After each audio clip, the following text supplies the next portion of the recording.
Breaking news Ritesh Reddy gun licence రద్దు చేయాలని SIT సిపికి లేఖ రాశారు.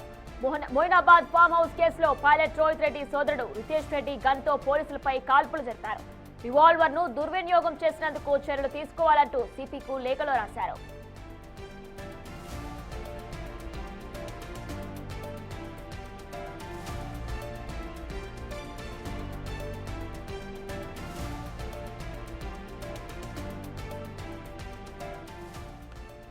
రితేష్ రెడ్డికి 2017లో సైబరాబాద్ పోలీసులు గన్ లైసెన్స్ జారీ చేశారు.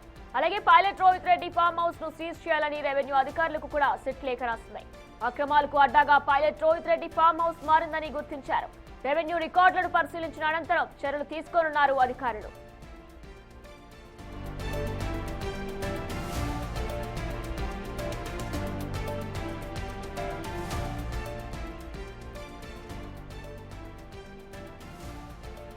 రితేష్ రెడ్డి గన్ లైసెన్స్ రద్దు చేయాలని సిట్ సిపికి లేఖ రాశారు.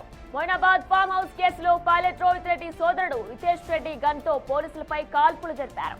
రివాల్వర్ తో దుర్వినియోగం చేసినందుకు చర్యలు తీసుకోవాలంటూ సిపికి లేఖలో రాశారు. రితేష్ రెడ్డికి 2017లో సైబరాబాద్ పోలీసులు గన్ లైసెన్స్ జారీ చేశారు. అలాగే pilot Rohit Reddy farm house ను కూడా సీజ్ చేయాలని రెవెన్యూ అధికారులకు కూడా సిట్ లేఖ రాస్తుంది. అక్రమాలకు అడ్డాగా pilot Rohit Reddy farm house మారిందని గుర్తించారు. రెవెన్యూ రికార్డును పరిశీలించిన అనంతరం చర్యలు తీసుకోనున్నారు అధికారులు. ప్రస్తుతం రితేష్ రెడ్డి గన్ లైసెన్స్ రద్దు చేయాలంటూ కూడా సిట్ సిపికి లేఖ రాశారు. ఇదే అంశానికి సంబంధించిన పూర్తి అప్డేట్స్ అందించడానికి మా ప్రతినిధి సాగర్ సిద్ధంగా ఉన్నారు. రైటర్ సాగర్, ప్రస్తుతం రోహిత్ రెడ్డి తమ్ముడు రితేష్ రెడ్డి గన్ లైసెన్స్ ని రద్దు చేయాలంటూ కూడా సిట్ అధికారులు సిపికి లేఖ రాసినట్లు కూడా తెలుస్తుంది. అలానే రోహిత్ రెడ్డి ఫామ్ హౌస్ ని కూడా సీజ్ చేయాలంటూ కూడా లేఖ రాసినట్లు కూడా తెలుస్తుంది రెవెన్యూ డిపార్ట్మెంట్ కి. డీటెయిల్స్ ఏ విధంగా ఉన్నాయి సాగర్? ఎస్వినైనా Moinabad pilot Rohit Reddy farm house drugs party కేసులో మరికొన్ని సంచలన విషయాలు పోలీసుల దర్యాప్తులో వెలుగులోకి వస్తున్నాయి. ఇక్కడ కాల్పులు జరపడం, ఫామ్ హౌస్లో ఎంటర్ అయినటువంటి ఈగల్ టీం ఎస్ఓటీ పోలీసులపైన కాల్పులు జరిపిన అంశాన్ని సీరియస్గా తీసుకున్నారు. అందులో భాగంగానే ఆర్మ్స్ యాక్ట్ ప్రకారం నిందితులు pilot Rohit Reddy, Ritesh Reddy, licensed gun ఉన్నది పైలట్ రోహిత్ రెడ్డి, బీఆర్ఎస్ మాజీ ఎమ్మెల్యే సోదరుడు రితేష్ రెడ్డి. ఆయనకు 2017లో gun licence Cyberabad police commissionerate నుంచి కూడా వచ్చినట్లుగా కూడా చెప్తున్నారు. సో అతని గనిని నమిత్ శర్మ అనేటువంటి ఢిల్లీకి చెందినటువంటి వ్యాపారవేత్త వీళ్ళిద్దరూ ప్రేరేపించడం ద్వారానే నమిత్ శర్మ కాల్పులు జరిపినట్లు కూడా మొత్తం 4 రౌండ్ల కాల్పులు జరిపినట్లు కూడా పోలీసుల దర్యాప్తులో తేలింది. సో ఈ అంశాన్ని సీరియస్గా తీసుకున్నటువంటి పోలీసులు తాజాగా సిట్ ఏర్పాటు చేశారు మొయినాబాద్ డ్రగ్స్ ఫామ్ హౌస్ కేసుకు సంబంధించినటువంటి అంశంపైన.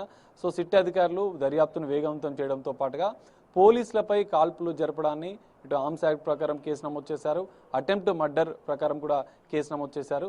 సో ఇది దుర్వినియోగం అవుతుంది గన్ లైసెన్స్ అన్న ఉద్దేశంతో సిట్ అధికారులు సిపికి లేఖ రాసినట్లుగా కూడా తెలుస్తుంది. గన్ లైసెన్స్ని రద్దు చేయాలి, గన్ మిస్యూజ్ ఏదైతే లైసెన్స్డ్ గన్ రితేష్ రెడ్డికి సంబంధించినటువంటి గన్ అది మిస్యూజ్ అవుతుంది. ఈ నేపథ్యంలో ఆ లైసెన్స్డ్ గన్ని రద్దు చేయాలి, ఆ లైసెన్స్ను పూర్తిగా రద్దు చేయాలంటూ కూడా సిట్ లేఖ రాసినట్లు కూడా తెలుస్తుంది. మరి దీనిపైన ఎలాంటి పరిణామాలు ఉంటాయనేది చూడాలి. 2017లో ఈ లైసెన్స్ పొందిన నేపథ్యంలో బీఆర్ఎస్ ప్రభుత్వ హయాంలో పైలట్ రోహిత్ రెడ్డి గతంలో ఎమ్మెల్యేగా పనిచేసిన నేపథ్యంలోనే ఆ సమయంలోనే రితేష్ రెడ్డి ఎమ్మెల్యే సోదరుడిగా ఉన్న నేపథ్యంలో తాను గన్ లైసెన్స్ తీసుకున్నట్లు కూడా తెలుస్తుంది. సో తాజాగా ఆ గన్ మిస్యూజ్ కావడం, డ్రగ్స్ పార్టీలో రితేష్ రెడ్డి అరెస్ట్ కావడం, ఆర్మ్స్ యాక్ట్ ప్రకారం వాళ్ళపైన కేసులు నమోదు కావడం, తన లైసెన్స్ గన్తో నమిత్ శర్మ అనేటువంటి ఢిల్లీకి సంబంధించినటువంటి వ్యాపారి పోలీసులపైనే కాల్పులు జరపడాన్ని తీవ్రంగా పరిగణిస్తున్నటువంటి పోలీస్ శాఖ తదుపరి చర్యలకు కూడా సిద్ధమైనట్లు కూడా తెలుస్తుంది.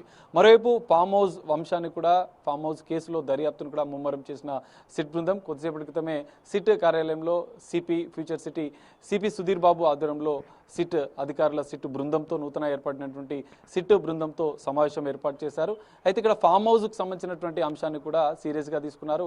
Farm house pilot Rohit Reddy farm house నిత్యం వివాదాస్పదంగా మారుతుంది, అనేక అసాంఘిక కార్యకలాపాలకు అడ్డాలుగా మారుతుంది. తాజాగా రెడ్ హ్యాండెడ్గా డ్రగ్స్ పార్టీ జరుగుతుండగా ఈగల్ టీం పోలీసులు రైడ్ చేసి పట్టుకున్నారు, అందులో ఫైరింగ్ జరిగింది. సో ఇవన్నిటికీ వేదికగా pilot Rohit Reddy farm house జరుగుతున్న నేపథ్యంలో దానిపైన ఫామ్ హౌస్ రెవెన్యూ రికార్డులపైన పూర్తిస్థాయి దర్యాప్తు చేసి ఫామ్ హౌస్ని సీజ్ చేయాలంటూ కూడా రెవెన్యూ అధికారులకు పోలీసులు లేఖ రాసినట్లు కూడా తెలుస్తుంది. ఇప్పటికే రెవెన్యూ అధికారులు పైలట్ రోహిత్ రెడ్డి ఫామ్ హౌస్కి సంబంధించినటువంటి రెవెన్యూ రికార్డులన్నింటినీ పరిశీలిస్తున్నారు. ఆ farm house pilot Rohit Reddy పేరే ఉందా, ఇంకా ఇతరుల పేరు పైన ఉందా, ఆ ఫామ్ హౌస్కి సంబంధించినటువంటి మొత్తం రెవెన్యూ అంశాలన్నింటి కూడా పరిశీలిస్తున్నారు. సో అసాంఘిక కార్యకలాపాలకు అడ్డాగా మారుతున్న నేపథ్యంలో ఆ ఫామ్ హౌస్ని సీజ్ చేసేందుకు కూడా తదుపరి చర్యలు ఇటు రెవెన్యూ అధికారులు తీసుకుంటున్నట్లు కూడా తెలుస్తోంది. ఈ ఫామ్ హౌస్ కేసులో రోజుకొక అంశం వెలుగులోకి వస్తున్న నేపథ్యంలో ప్రత్యేక సిట్ ఏర్పాటు చేశారు. డ్రగ్స్ ఎక్కడి నుంచి తీసుకొచ్చారు, లైసెన్స్డ్ వెపన్తో కాల్పులు జరపడం, అందులో ఉన్నటువంటి కొంతమంది వ్యాపారులు అందులో పాల్గొనడం, రాజకీయ నేతలు అందులో పాల్గొనడం, ఇదంతా కొంత సంచలనంగా మారుతున్న నేపథ్యంలో కొంత కీలక పరిణామాలు ఈ కేసులో చోటు చేసుకుంటున్న నేపథ్యంలో ప్రభుత్వం డ్రగ్స్ కేసుని సీరియస్గా తీసుకుంది, ప్రత్యేక సిట్ని ఏర్పాటు చేసింది. మరి ఈ కేసులో డ్రగ్స్ మూలాలు బయటపడతాయా, ఫామ్ హౌస్లో జరిగినటువంటి తెర వెనుక భాగవతాలు ఏంటి అన్న అంశాలు కూడా సిట్ దర్యాప్తులో ఈ మూలాలన్నీ కూడా బయటపడే అవకాశం ఉంది. రోహిత్ రెడ్డి చేసినటువంటి ఈ pilot Rohit Reddy farm house వేదికగా చేసినటువంటి గతంలో పార్టీలే కావచ్చు, గతంలో సమావేశాలే కావచ్చు, ఏ అంశాలపైన డీల్స్ జరుగుతున్నాయి అన్న అంశాన్ని కూడా రితేష్ రెడ్డి ఏదైతే గన్ లైసెన్స్ గన్ తీసుకుంటున్నారో పోలీసులకి, దీనికి సంబంధించి ఆయన లైసెన్స్ లేకుండా ఇంకేదైనా గన్ కూడా యూజ్ చేస్తున్నారా, దానికి సంబంధించి కూడా ఏదైనా విచారణ చేసే అవకాశం ఉందా? అండ్ అలాగే ఫామ్ హౌస్ విషయానికి వస్తే ఎన్నో అసాంఘిక కార్యక్రమాలు ఇక్కడ జరిగినట్లు కూడా మనకి అర్థమవుతుంది. అండ్ ఫామ్ హౌస్ కి ఎవరెవరు ఎప్పుడెప్పుడు వచ్చేవారు, అక్కడ కూడా గతంలో ఇటువంటి కార్యక్రమాలు ఏమేమి జరిగాయి అనే దాంట్లో కూడా విచారణ చేసే అవకాశం ఉందనుకోవచ్చా? ఎస్వినేనా ఖచ్చితంగా ఇక్కడ పోలీసులు ఇప్పటికే దర్యాప్తు ముమ్మరం చేశారు. పైలట్ రోహిత్ రెడ్డి సోదరుడు రితేష్ రెడ్డి లైసెన్స్డ్ గన్నుకు సంబంధించినటువంటి వివరాలన్నింటినీ పరిశీలించారు. జర్మన్ మేడ్కి సంబంధించినటువంటి పిస్తోల్ తన దగ్గర ఉన్నట్లు, అక్కడ ఉన్నటువంటి ఆయన లైసెన్స్ 2017 సంవత్సరంలో సైబరాబాద్ పోలీస్ కమిషనరేట్ పొందినట్లు కూడా గుర్తించారు. తన వద్ద ఒకటే లైసెన్స్ గన్ ఉన్నట్లు కూడా గుర్తించిన నేపథ్యంలో ఆ లైసెన్స్ గన్ను కూడా గన్ లైసెన్స్ కూడా రద్దు చేయాలంటూ ఇటు సిఫార్సు చేసిన పరిస్థితి. మరోవైపు ఫామ్ హౌస్లో గతంలో జరిగినటువంటి డ్రగ్ పార్టీలే కావచ్చు, గతంలో వ్యాపారులతో రాజకీయ నేతలతో జరిగినటువంటి సమావేశాలపైన కూడా పూర్తిస్థాయి దర్యాప్తు చేసిన ఆర్థిక మూలాలు, తెర వెనుక జరిగినటువంటి డ్రగ్ పార్టీలే కావచ్చు, ఇతర ఎందుకంటే గతంలో ఎమ్మెల్యేల కొనుగోలు కేసులో కూడా ఈ ఫామ్ హౌస్ వేదికగానే జరిగినటువంటి ఉదంతాన్ని చూసాం. దేశవ్యాప్తంగా సంచలనం రేపెత్తించిన కేసు. సో తాజాగా డ్రగ్స్ పార్టీ జరుగుతుండగా రెడ్ హ్యాండెడ్గా ఈగల్ టీం పోలీసులు అదే ఫామ్ హౌస్లో సోదాలు చేసి 11 మందిని పట్టుకున్నారు. అందులో 6 మందికి పాజిటివ్ వచ్చింది. అందులో ఒక ఏపీకి సంబంధించినటువంటి ఎంపీ మాజీ ఎమ్మెల్యే పైలట్ రోహిత్ రెడ్డి, అతని సోదరుడికి మొత్తం 6 మందికి పాజిటివ్ వచ్చింది. సో ఈ అంశాన్ని సీరియస్గా తీసుకున్నటువంటి సిట్ అధికారులు ఇంకా లోతుగా దర్యాప్తు చేస్తున్నారు. డ్రగ్స్ ఎక్కడి నుంచి తెచ్చారు, ఒక వ్యాపారి కౌశిక్ రవి అనే వ్యక్తి సిమ్లా నుంచి డ్రగ్స్ తెచ్చినట్లు ఇప్పటికే తాను పోలీసుల విచారణలో చెప్పిన నేపథ్యంలో ఆ మూలాలు, గతంలో జరిగినటువంటి డ్రగ్ పార్టీలు, గతంలో జరిగినటువంటి సమావేశాలు, తాజాగా జరిగినటువంటి డ్రగ్ పార్టీకి ఆ డ్రగ్స్ ఎక్కడి నుంచి కొనుగోలు చేశారు అన్న అంశాలపైన కూడా ఇంకా లోతుగా దర్యాప్తు జరుగుతుంది. సిట్ దర్యాప్తులో మరికొన్ని సంచలన విషయాలు మొయినాబాద్ ఫామ్ హౌస్ డ్రగ్ కేసులో బయటపడే అవకాశం అయితే కనిపిస్తుంది. వినేనా. Right Sagar, thanks for the live details.